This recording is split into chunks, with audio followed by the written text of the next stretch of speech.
The Sharanam Centre in Mumbai is run by the Community Outreach Program, with whom I volunteered with in 1996, working with street children in and around Grant Road Station.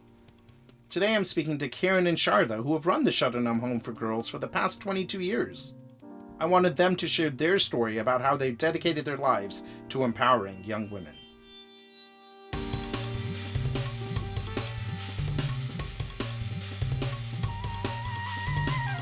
Hello. Hi.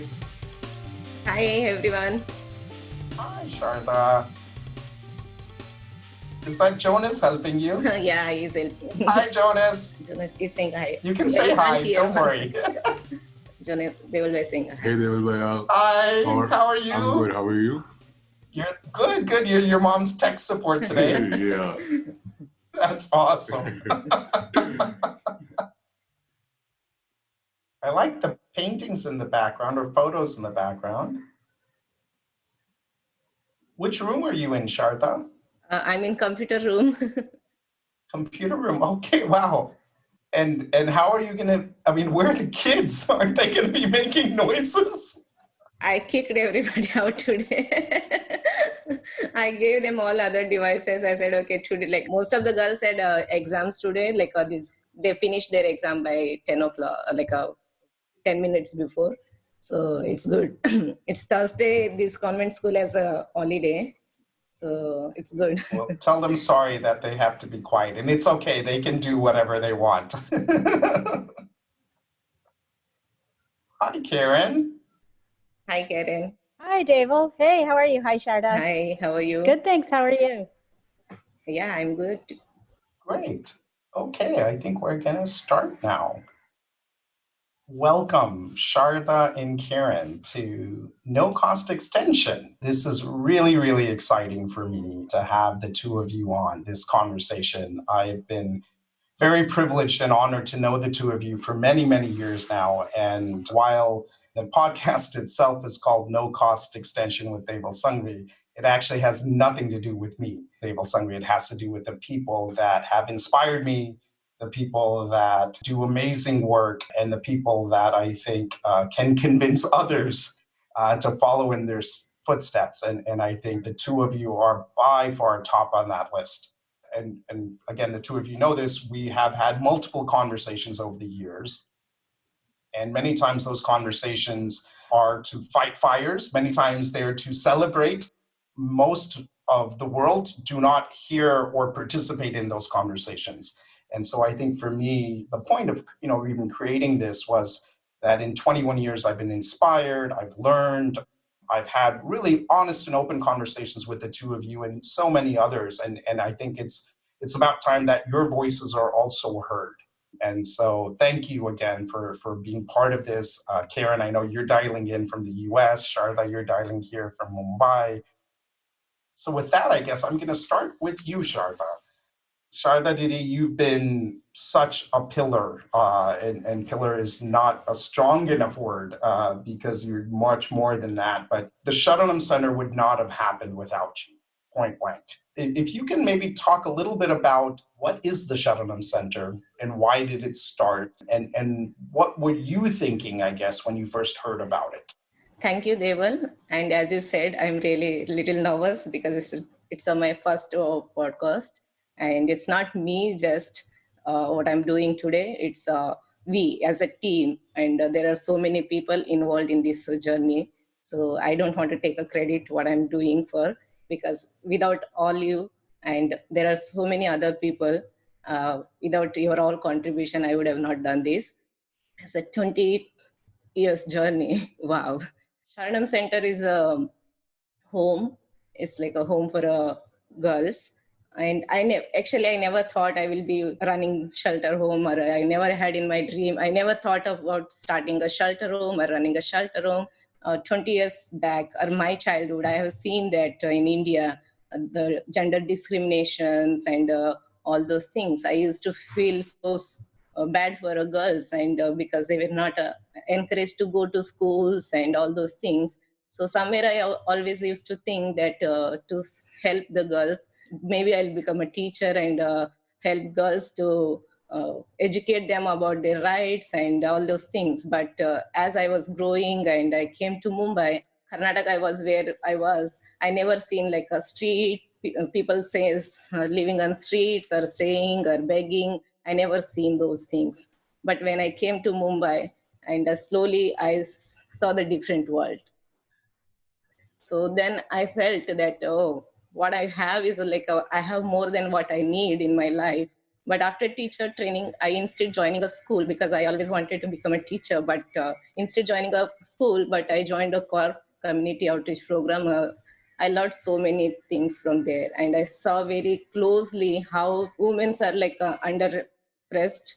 They don't have any rights. They don't have any decision-making choice or anything like because of that, like they have so many potential, like they can do much better, but they never had opportunities.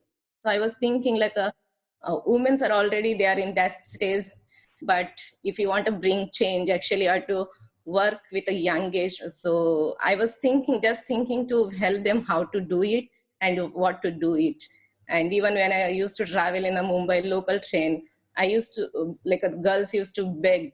No, so that used to touch my heart. Like I used to be I used to feel very sad for them. And I was always in that, like I wanted to do something, but I didn't know what to do.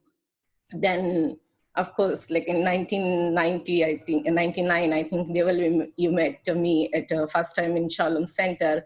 So that is a very short, like a brief conversation we had, not much. I guess for me, and Sharda, thank you for bringing up community outreach program where you started working. And for me, the community outreach program was my first exposure to the NGO sector. In 1996, I graduated a semester early from college. I came to India and I wanted to volunteer. And so back then, well, we had something called the Yellow Pages, which doesn't exist anymore. And I called multiple NGOs. The group that you are already working with is the group that called me back. The only one. I called about 10 NGOs and no one else cared, and they shouldn't have. I completely agree with them. They provided me an opportunity to volunteer with children who live in and around the streets next to a train station, Grant Road Station. That really, I guess, motivated me because similar to what you were just saying, Sharda, just seeing children for no fault of their own suffering was something I couldn't deal with. And I was so excited to actually do something. And when I say do something, volunteer. And that's, I guess, how I started my conversations with the community outreach program. After 1 or 2 meetings with, I guess at the time, the person who was heading it, was it Molly? Yeah, Molly George. Yeah. Molly George. I think that's when we first met. If you can talk a little bit about that meeting. How old were you then when we met? That time I was 22 years old. When we came to this idea starting shelter home, we came to know, yeah, we decided. So that time I was just 22-year-old. And we didn't have any plan getting married, like Nirmal and me. We were thinking, but not like that soon because I was just 22. But you know, in India, as a couple, it's not, yeah, you can't stay like, so we have to be like legally couples, like married. So when Nirmal said like, what do you think? I didn't take a minute to even think. I said, okay, we will do that. We will start it. So quickly we planned, like we didn't had any plans. In March, we got engaged after 2-3 months because we needed time to prepare our marriage preparation. So we said, okay, at least we need 2 months for preparation. So we said, okay. And in May 2000, we got married. June, we moved quickly. Like we didn't go for even honeymoon. Like all our friends and our both families they were not super happy about our decisions. And our friends, especially, nobody was like a supportive or encouraging or saying, oh, that's a great idea. Nobody was like everybody like me, everybody making me scared. Sharda, you are such a young girl, like all making me like a scared or like a discouraging, not encouraging. So I was like, I don't know, but I want to like, let me start. So, yeah. This is the first time I'm hearing about the love story, by the way. I don't know, Karen, have you heard the love story before? Yes, and I've also heard about how her family and friends weren't really that supportive. And at how strong Sharda was to kind of say, you know what, this is important and we're going to do it. And we're going to work through the challenges with our friends and family. And that's just really sort of an amazing part to this whole story. It is really interesting to hear about the family pushback, number one. Number two, I guess, how young you were. At the age of 22, to be able to take on this feat is absolutely phenomenal. And I say that just because many people, say, I will wait till I have so much money saved up, or I will wait till I have certain experiences, or I will wait till I'm a certain age even. If you can talk a little bit about those early days of this shelter, what were some of those experiences? What were some of the learnings? I guess in your words, why was this shelter going to be different than other shelters? When we started shelter, that time it was so difficult because it's not just for me. 80% children were from streets because they have been outside on the street and the freedom, they loved open air and everything. And they never had rules or studying or nothing. So it was very challenging for me to talking to kids or working with them because they were why do you want to do for us? Why do you want to us to send school? I don't want to study a big challenge. And because they didn't have a friendship, they didn't have any motivation and all those things. So even they never liked a good food, which we used to provide because they never had that nice food and taste. No? So it was a big challenge for me to step out of Sharanam Centre for even 1 hour. That used to be, for me, it's like a nightmare. Oh, if I step out, I go for somewhere that. And most of the kids used to have health issues tuberculosis because they came from street, and scabies, skin diseases a lot. And I used to take them to government hospitals like a Sign Hospital. I never knew what time I'll come back because the government hospitals used to be very crowded, and it used to nightmare until I go back. Oh, what will be the drama must be happening among the kids. And even from our building the society, because the kids were not in discipline because they were from streets, so they were not they didn't know how to talk politely and all. The society people used to be it's not a place to run a shelter home. They are so dirty. Why you are keeping them? Blah blah. The society people sometimes they used to tell me we will go to police station. We will complain against you. Sorry to interrupt, Sharda, but just so I'm clear. So first, your dad is supportive. Your mom and all of your friends are saying, don't do this. Then the children you're working with also have issues with whether they're going to school or eating the food or having to follow rules. The building you are housed in is providing you a lot of issues, even threatening to go to the police. The government systems that you're trying to access from a health perspective, a school perspective, they also are saying, why are you doing this? Why didn't you quit? Because if I quit, then I never I could have not helped the girls. It's not about me what I was the shelter home. It's not. I didn't start for myself or my glamorous life. I started for children. I started for girls. If I was thinking if I quit the job, if I close the shelter home, what will happen with those lives? Where again they will go back to street. Again they will be in that same environment. So I was said, okay, fine. There is without pain, there is no gain without pain. So I will take a pain. I will take all these things, but I'll try my best to help girls at least get education. It's amazing, first of all.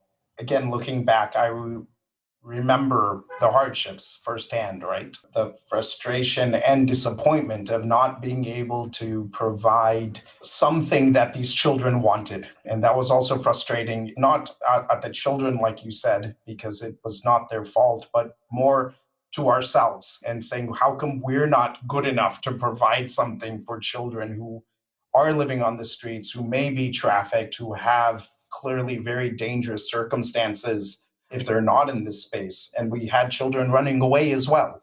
When did things kind of start to settle down in those initial time period? And what were some of the, I guess, shifts or changes that occurred that you think may have helped that to happen? It took at least 3-4 years to settle down everything. When I started a shelter room, that time, as I said, I said yes. I didn't thought about what to do, but experience always teaches. I slowly learned that, especially when for a 5 years old girl, she quietly came to my room and she said, Didi, instead calling you Didi, can I call you mom? And that made me change, uh, because she was orphan and she needed mother love. So she came to me quietly, Didi, can I call you mom? I want to call you mom, but I feel shy calling in front of other girls. So in front of everybody, I'll call you Didi, but in my heart, you are my mom. Then that day I realized they don't need education or other things. They need a love. That's mother love. From that day, I started being and working, behaving, everything as a mom to them. From that day, like a slowly building relationship, love, sharing love and everything I started. So then even kids started believing in me, and slowly they thought it's like a home. So that's why Sharanam is different. Like you asked me why Sharanam is different than what.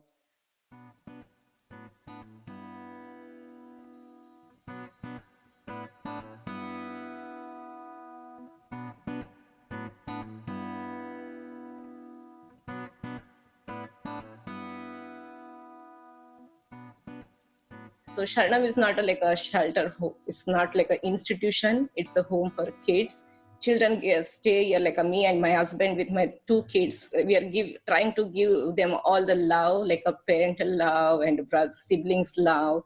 So that is the most important. In the world, people are hungry for love.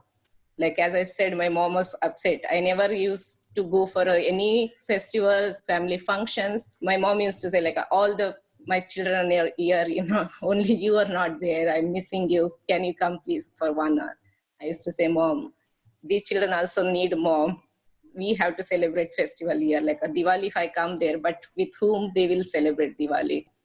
We try our best to give all the necessary, like a basic, I don't know, the good, right words, because as a family, we think for our children, and as a family, we do for our children. We try to all those things, quality education, quality food, quality health, all those basic needs.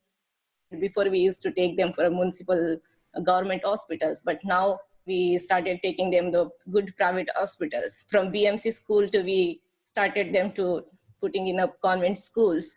No, thank you, Sharda. First of all, again, like I said, this is not about no cost extension with Deval Sanghavi. This is about the individuals that have influenced me, and you're clearly one of those individuals. I think there's no question about, even when you were just talking, it's not about basic necessities. It is about the best necessities as we want to give to our children.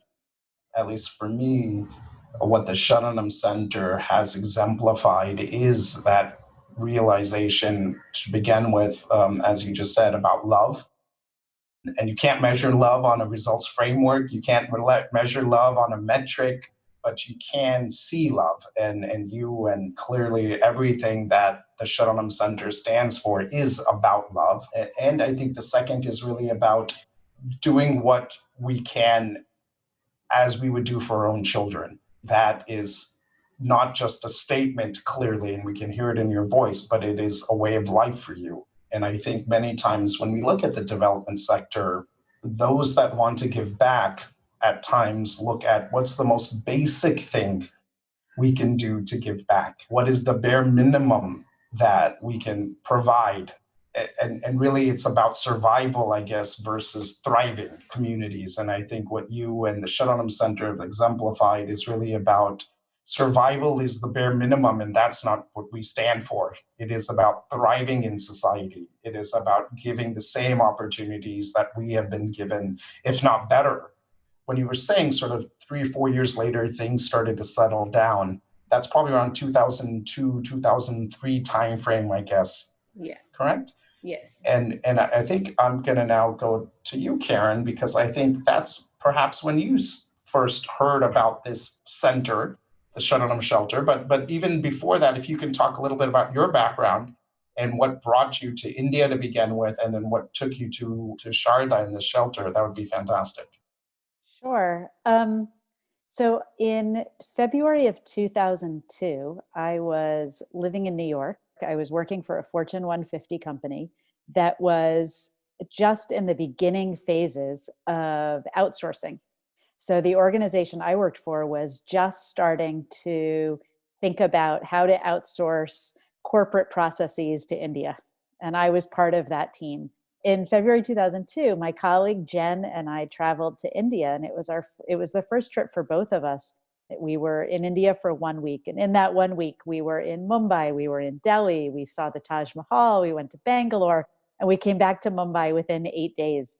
We were pretty overwhelmed at the end of that trip, and as our meetings ended, and we were in Andheri, and our business partners in Andheri very casually, and as I look back on it now, very inappropriately, said to us, "Hey, do you guys want to visit an orphanage?"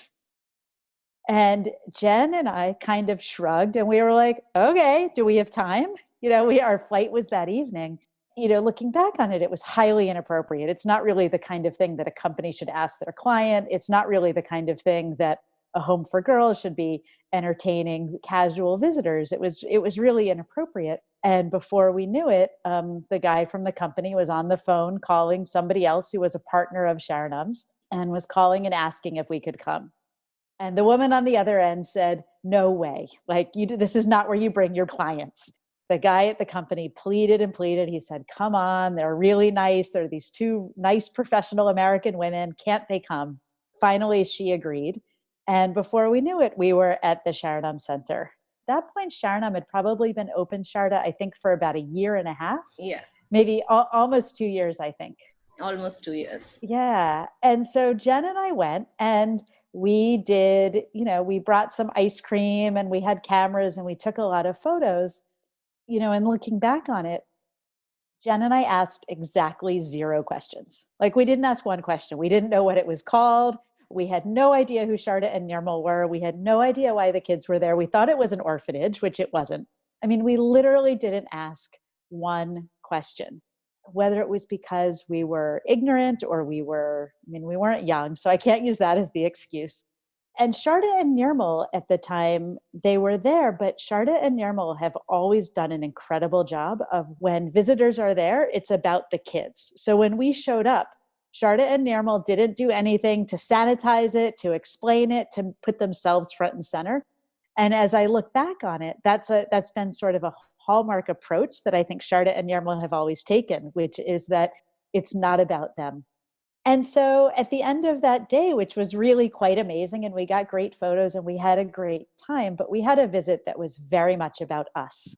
And then we went to the airport and we flew back to the US. And I think for us, what would have been sort of a one-time great day turned into something else when 4 months later, Jen was back in India. And so she called our contact, somebody from Magic Bus, and said, "Hey, can I come again?" And so she went again. And then a year later, I was there with Jen and we called again. And so for the next 2 or 3 years, whenever Jen and I were in India, we would come and visit. And that's how our relationship really started. And when you say that Sharanam Center is not an orphanage, what is Sharanam Center? So Sharanam Centre, it's a shelter home for girls. So it's a permanent residence for girls whose families are unable or unwilling to care for them. In the early days, as Sharda mentioned, there were a number of girls who were orphans, and there are several girls in the home who were, abandoned and whose origin is completely unknown. But the majority of the girls at Sharanam have somebody in their life, somebody who cared enough to seek this help. There's a couple of rare cases where it's been an intact family with a mother and a father. There are a couple of cases where there's a single father. There's a couple of cases where there's a grandmother or an aunt. And then the majority of cases, it's a single mother. And so they approached the community outreach program, or they approached another organization and made their way to the Sharanam Centre. When, like you were saying, girls started coming to this shelter, and after some time, clearly there were a whole host, I guess, of organizations like Childline that came to know about the organization and other nonprofits that would, I guess, refer children to the Sharanam Center.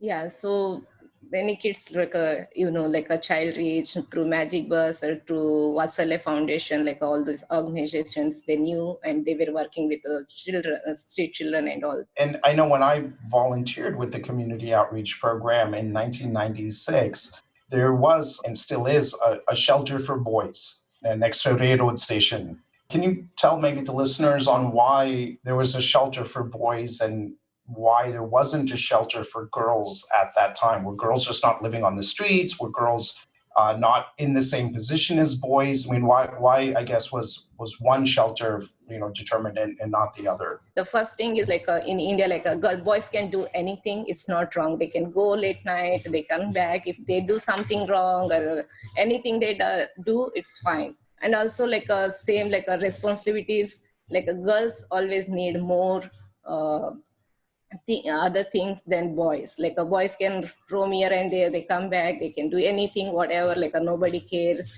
There is no rules, no regulations for boys. There's so many other things, like when girl, like when she comes like age of 12, then other issues starts with the girls.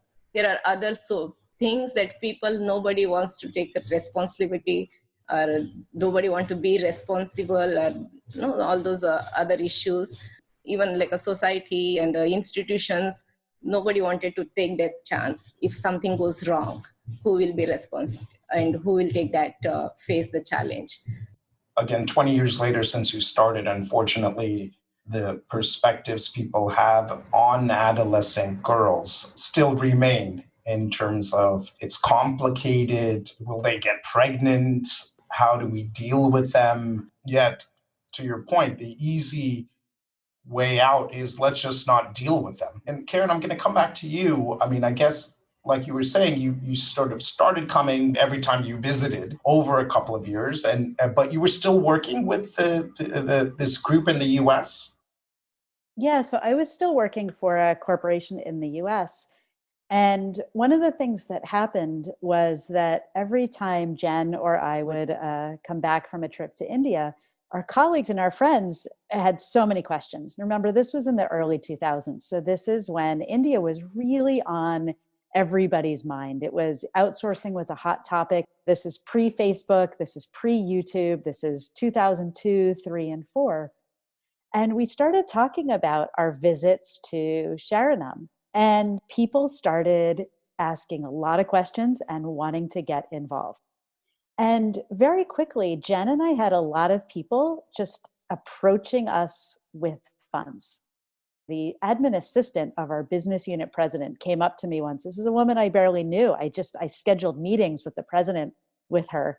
And she came up to me one day and said, "When's your next trip to India? I have 100 Beanie Babies. Can you take them with you and give them? I heard you know some girls in India. Maybe they could use them." It was everything from people giving us their used stuffed animals to another friend coming up to us and saying, "We heard about those kids, and what would it take for you to go out? Is there an amusement park in Mumbai? And could you go to the amusement park and have a whole day where the answer to every question is yes?" And we said, "I don't know, $500, $600. And he was like, "Done, here you go." It was very, very interesting that we had sort of unexpected swell of unsolicited help and interest. That was an interesting motivator for us. And we felt really compelled to match the interest from the people around us with what we felt was a really interesting organization in Mumbai. And that's when we started to finally ask questions. I think in 2004, we were there and we finally asked a question like, where do they go to school? And we finally asked a question like, is there anything you need? And Sharda and Nirmal said, we could really use some help to redo the bathrooms. I think the amount was around $2,000. Jen and I went back to the US and I think we made 3 phone calls and then we sent across the 1 lakh, or at the time, I think it was about $2,000. And the next time we came, we said, all right, well, what else? And Sharda and Nirmal talked to us about school, and they explained to us how the girls were going to, the local government school, but that they'd identified a Hindi medium private school that would be a step above. And again, I think it was around 2,000 US dollars, and maybe a little bit less than that, to send all of the girls 8 standard and above to the private school, and within a week or two, we sent over the funds to do that. And that sort of helped Jen and I to think about ways that we could become more involved. The legal counsel at our corporation, he helped us set up a 501c3 in the US so that we could think more about how we could become a contributing part to the Sharanam Centre. That's amazing. And just a few weeks ago, there was a summit held in the US, I think in late February, that the Gates Foundation held. And it was both Bill and Melinda Gates speaking. And they talked about how everyday givers, such as the ones that you're speaking about, Yes. have in the past and will continue to give actually far more than those That's right. who have amassed a significant amount of wealth. And so it is amazing that just through your conversations with people, Yes. middle class Americans were mobilized and energized and inspired to sort of start contributing. Very much so. And to that point, it was everybody from my mother's hairdresser. My mom would go get her haircut and would talk about me, and her hairdresser sent, $50, after almost every visit with my mom. We have one donor, her name is, I won't say her name, but we have one donor who has a high school education in the US. She worked as a document editor in the US. She's somebody whose job was constantly at risk due to outsourcing to India. And she's somebody who traveled to India to train people to do her job.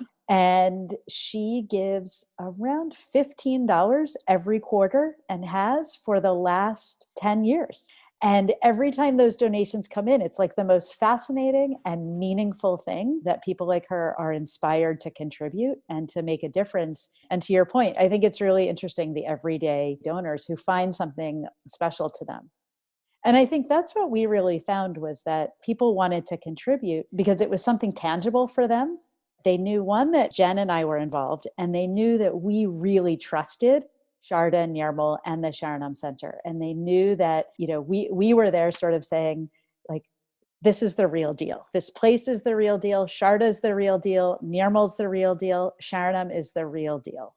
And that inspired a lot of people to develop these very long-lasting donor relationships.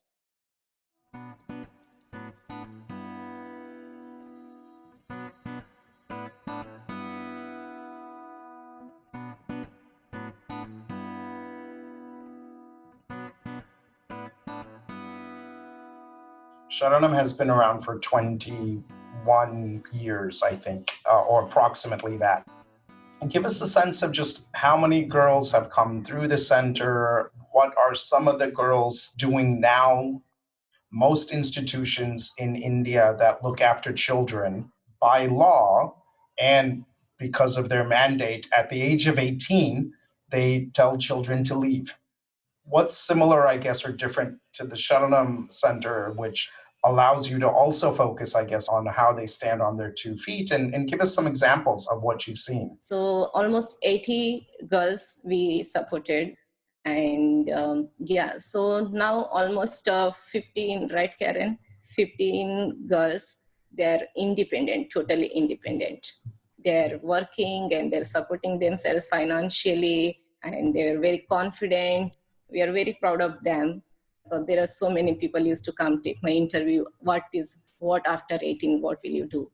Because that even government and everybody has a mandatory. And that is the most important time where the kids need support in financially, in moral support, everything, because they step into the world. Instead of keeping in shelter homes, we send them colleges, but we try to find hostels. And during the vacations, they come back to us and they stay as a family again, because they need that. I think Karen will be explaining much better than me. This is, yeah. No, you're doing a great job. But I do want to ask Karen, I guess, 2 questions. And one, Karen, if you can maybe talk about the types of jobs, and you can name the employers, because I think it's quite impressive. But what are the type of jobs these 15 girls have? And I guess also, a little bit more about your own story, because you're not moving back and forth. You also quit your job and have been focusing on this full time for many years. So I think if you can talk a little bit about what led to that decision, how happy your parents were with that decision. But to begin with, let's go back to the 15 girls and like where they're at. Sure. So, and of the 15 girls, I think one of the things that's most exciting is that 9 of them have university degrees. So, 9 of them attended and completed their graduation from universities in Mumbai. And so, for people who are listening who are from Mumbai, they've gone to SNDT, they've gone to Somaya, and to Nirmal and Niketan. And the girls who've graduated from university have studied BSCIT. There's 2 nurses who did a 3-year nursing. It's a diploma, but it's a 3-year nursing diploma. There's 2 young women who completed their graduations in management. So they did BMS. There's one who did BMM, mass media. And then there's one who completed her studies in banking and insurance. And so what's been really quite compelling to see is that these girls have been able to study the same kinds of things at the same kinds of colleges as their middle class peers. And I think that's what's been most exciting. And Sharda touched on this a little bit earlier, which is that one of the big goals at Sharanam is to treat these kids like our own children, and to shoot for the same level of education, the same level of future as their peers at school. If you're going to send kids to private school, let's follow that through the whole way to help them reach middle-class lifestyles on the other end. So in terms of where they're working, to kind of follow up on the question, so there's one girl who completed her studies in banking and insurance, and she went to work for Accenture right out of university. She then left Accenture and she's at a company called Syntel, where she's doing fairly high-end net asset value calculations for a US mutual fund. Another student who did her BSCIT, she works at a company called Integrion, which is a rather large legal and business outsourcing firm here in Mumbai, where she works on PowerPoints for one of the world's largest consulting firms. Another young woman is a nurse, and she's in the ICU COVID ward at Raheja Hospital here in Mahim. So there's another young woman who didn't complete her university studies, but who did an intensive hospitality training course. She's been a restaurant hostess at restaurants like Indigo, which are quite well known and well established here in Mumbai. And by the way, all of these jobs that we've mentioned, these are jobs that they've earned on their own, found on their own, and kept on their own. The help from our side included help in building their CVs, some support for learning how to do a job search, interview prep skills, and these kinds of things, which to me is just the most exciting part of all. Completely agree. And I guess if you can talk a little bit about why you decided to move to India full-time permanently to focus on this, and to Sharda's, I think, earlier sort of point, I think your focus has been much more on this age group. And so if you can talk a little bit about that, that would be fantastic. Part of the reason why I did was because I could. Um, so I mean, explain that. Explain. What do you mean by I think I could? I think when I did come to India, I didn't know how long I would stay. I didn't come thinking that this was going to turn into 13 years of being in India. I had kind of left my job from the same organization every 3 or 4 years and taken a year or two thinking I would do something else. And then every year or two, they called me back. And so I was on one of those kinds of patterns. I think I was 37 at the time. And I had come to India. This was after 7 or 8 years of business travel. And India was a place that I liked, and I liked Sharanam, and I was interested in Sharanam, and I'd known them now for a number of years. We had this 501c3. And once I was living in India, in the beginning, I would go to Sharanam twice a week, then 3 days a week. And in the beginning, I was sort of popping in the afternoon. And then before I knew it, I was kind of there every day. And I was kind of there every day. And every day, I became a little bit more attached and a little bit more inspired, and was able to see a little bit more of how I might be able to play a role and contribute And with every day, Sharda and I together started finding more ways that we could expand the program. She was able to let me in, I think really is the way to put it. And I was able to say, oh, here's some ways that I can help. Here's some ways that I can leverage this support that's here and interested from the US without asking for it.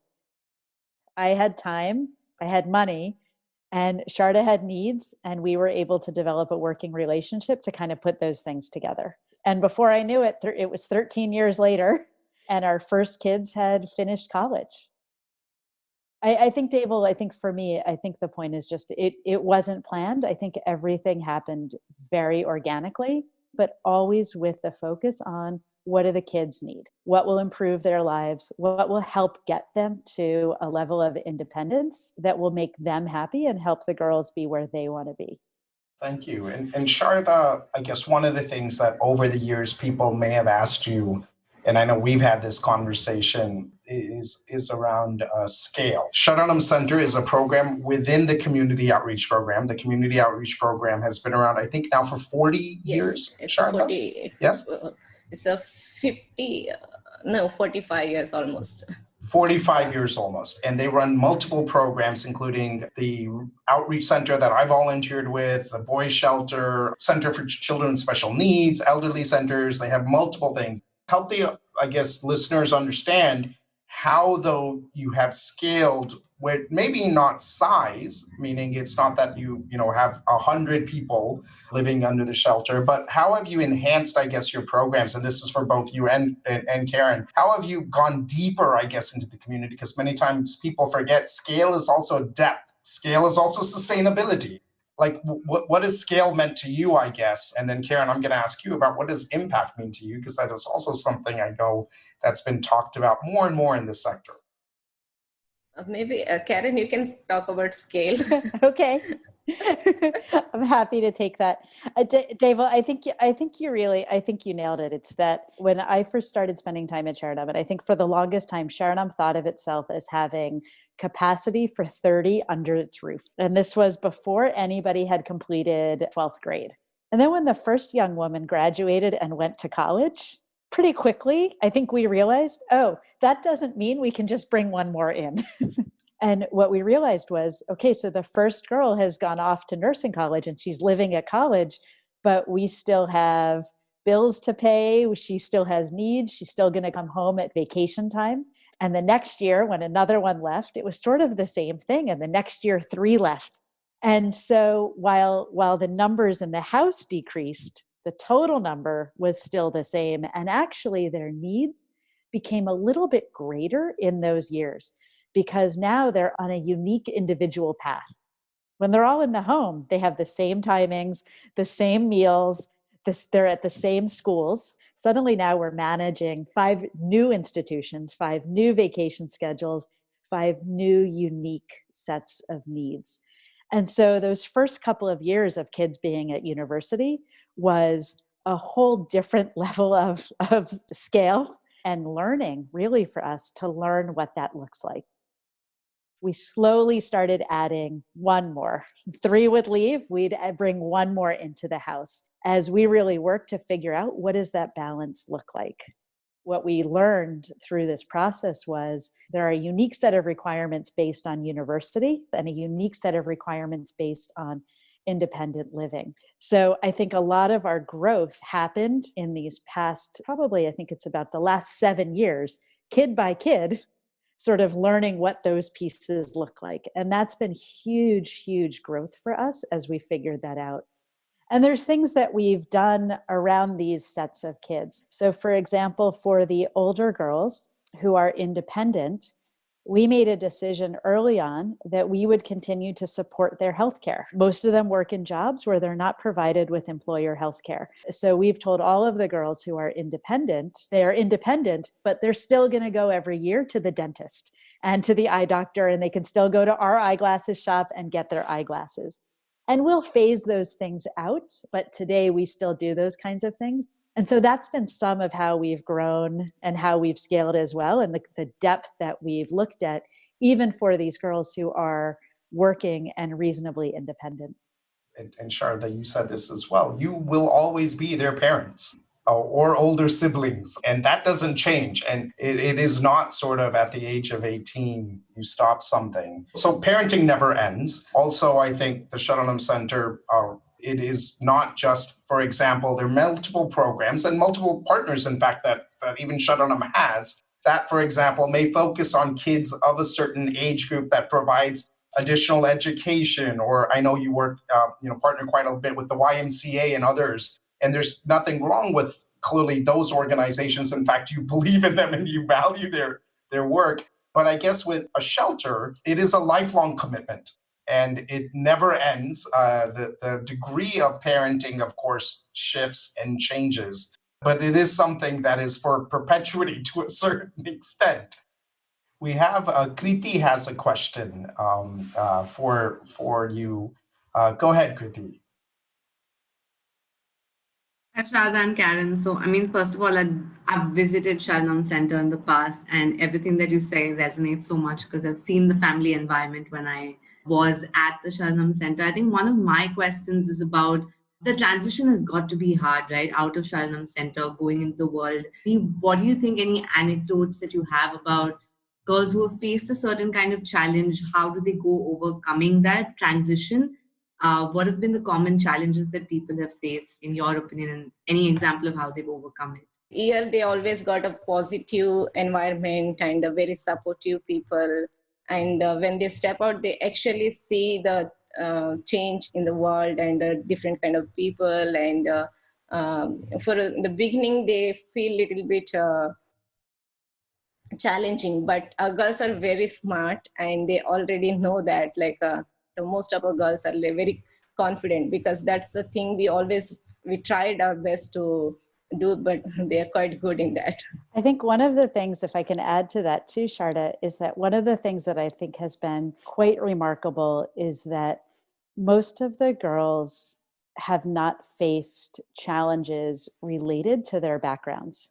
So, so as the girls have gone on, for example, to university and they've gone to the hostels, they've brought their hostel roommates from the college hostels back to Sharanam. So rather quickly, the friends who they make in the hostels become friends whom they can confide in about their backgrounds, with whom they can share what their backstory is. And that's been met with acceptance. There's one little anecdote I'll tell about one girl, who started her junior college. She's been at Sharanam since she was 7 or 8 years old. And one day towards the very end of her 11th grade, she came home one day and I looked at her and she was just in this amazing mood. And I looked at her and I was like, what's going on? You look so happy today. She said, I told my friends today. It's like, you told your friends what? And she said, I told my friends that I live in a hostel. I told my friends that my mom is blind and that she lives in a slum in Malad. And I told my friends everything. And you know what? They couldn't believe it.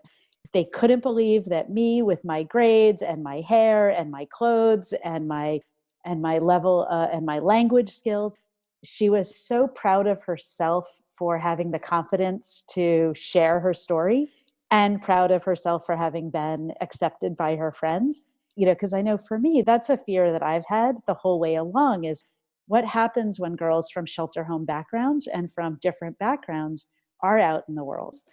And what we've seen is, for the most part, there are absolutely hiccups and there's absolutely challenging experiences. But by and large, for the most part, the girls have been really well accepted by friends, by colleagues, by roommates. And they've felt confident. They haven't, that's not their concern. Their concern is, oh, I'm alone. Like, I don't have the family that I've been with the whole time, just like anybody leaving their family. They're not walking around with this extra baggage on their shoulders.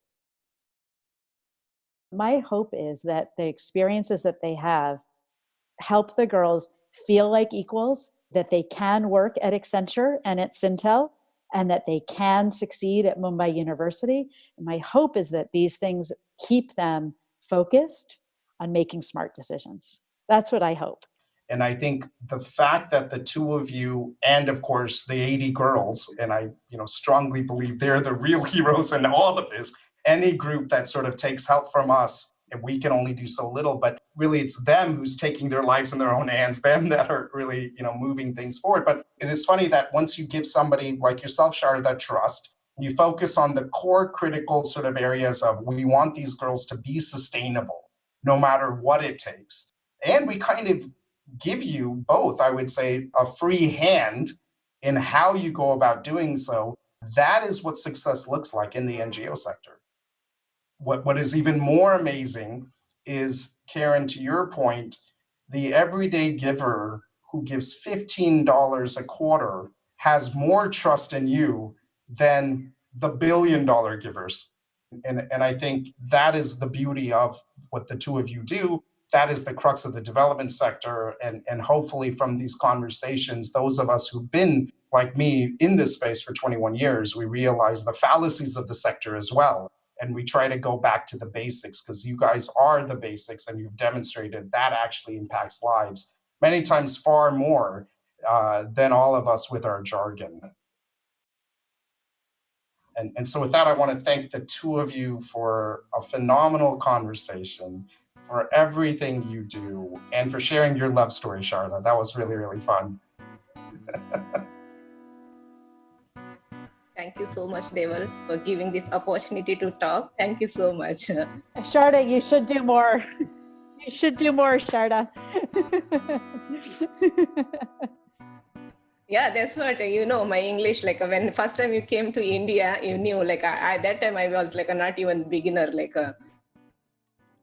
You did awesome. You did amazing. You're amazing.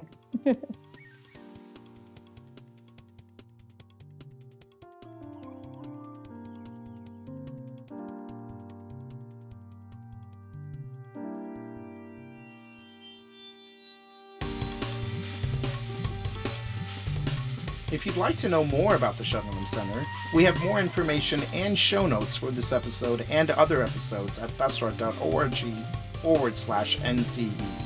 Thanks for listening. I'm Deval Sanghavi.